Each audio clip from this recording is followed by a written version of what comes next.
হাজার কোটি টাকার সম্পদ অর্জনের অভিযোগে জাতীয় রাজস্ব বোর্ডের কর্মকর্তা কাজী আবু মাহমুদ ফয়সালকে বগুড়ায় বদলি করায় ওই জেলার সর্বস্তরের মানুষ বিক্ষুব্ধ হয়ে উঠেছেন। গত ৩০ জুন তার বদলির আদেশের খবর প্রচার হওয়ার পরপরই বগুড়াবাসী সামাজিক যোগাযোগ মাধ্যম ফেসবুকে তাদের ক্ষোভ উগরে দিতে শুরু করেন। তাদের সবার একটাই প্রশ্ন, বগুড়াকে তাহলে কি খারাপ লোকদের ডাম্পিং স্টেশনে রূপান্তরিত করা হচ্ছে?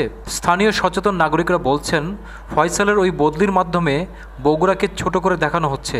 তারা বলছেন, অতীতে এ ধরনের কর্মচারীদেরকে দুর্গম পার্বত্য অঞ্চলের জেলাগুলোতে বদলি করা হতো, আর এখন দুর্নীতিবাজ কর্মচারীদের বগুড়ায় পাঠিয়ে জেলার বাসিন্দাদের অপমান করা হচ্ছে। তারা অবিলম্বে ফয়সালকে বগুড়া থেকে প্রত্যাহারেরও দাবি জানিয়েছেন। জাতীয় রাজস্ব বোর্ডের ট্যাক্সেস অ্যান্ড লিগ্যাল এনফোর্সমেন্ট পদে কর্মরত কাজী আবু মাহমুদ ফয়সালের বিরুদ্ধে গত বছর তদন্ত শুরু করে দুর্নীতি দমন কমিশন দুদক। নিজ দপ্তরের কর্মকর্তা কর্মচারীদের বদলি, করদাতাদের ভয়ভীতি দেখানো এবং নানা অনিয়মের মাধ্যমে প্রায় ১,০০০ কোটি টাকা ঘুষ নিয়েছেন ফয়সাল।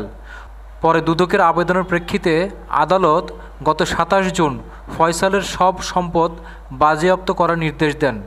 তার ৩ দিনের মাথায় ৩০ জুন ফয়সালকে বগুড়া কর অঞ্চলে বদলি করা হয়। ফয়সাল কাণ্ডে বগুড়াবাসী কতটা ক্ষুব্ধ তা ফেসবুকে পোস্ট করা কিছু কমেন্ট থেকেই বোঝা যায়। সিজুল ইসলাম নামে একজন তার পোস্টে লিখেছেন, চোরটারে বগুড়ায় পোস্টিং দিয়ে গছায়া দিল, কবে না জানি মহাস্থানটাই কিনে নেবে।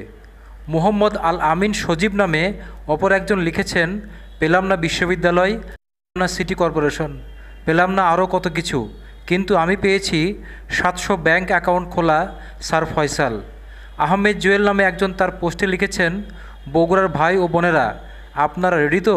ফেসবুকের পাশাপাশি বগুড়ার প্রায় সবখানেই ফয়সালকে নিয়ে চলছে আলোচনা সমালোচনা। বগুড়ার মতো একটা উন্নত জায়গায় এত বড় দুর্নীতিগ্রস্ত একজন ব্যক্তিকে স্থানান্তর করা হচ্ছে, এটা আসলে মেনে নেওয়া সম্ভব না আমাদের মতো তরুণ প্রজন্মকে। কেননা এই বগুড়ার মতো একটা জায়গায় যদি তাকে শুধু শাস্তি হিসাবে তাকে স্থানান্তর করে আনা হয়, তাহলে সে কোথায় শাস্তি পেল? শাস্তি আসলে তাকে অব্যাহতি দিতে হবে, অথবা তাকে এমন কোনো পাহাড়ি অঞ্চল বা নদী অঞ্চল এমন কোনো জায়গাতে তাকে স্থানান্তর করা দরকার যেখানে সে দুর্নীতি করতে পারবে না। সচেতন নাগরিকরা বলছেন, অভিযুক্ত রাজস্ব কর্মকর্তা ফয়সালের বগুড়ায় বদলির আদেশ অবিলম্বে প্রত্যাহার করতে হবে, না হলে আন্দোলন।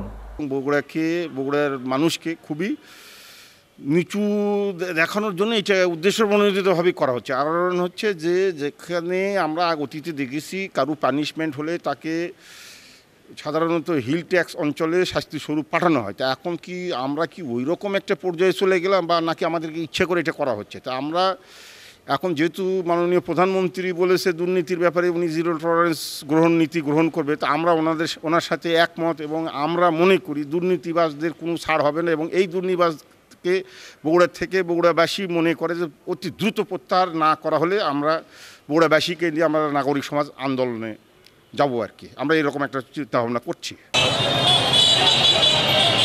পুনর্কথা নিউজ, বগুড়া।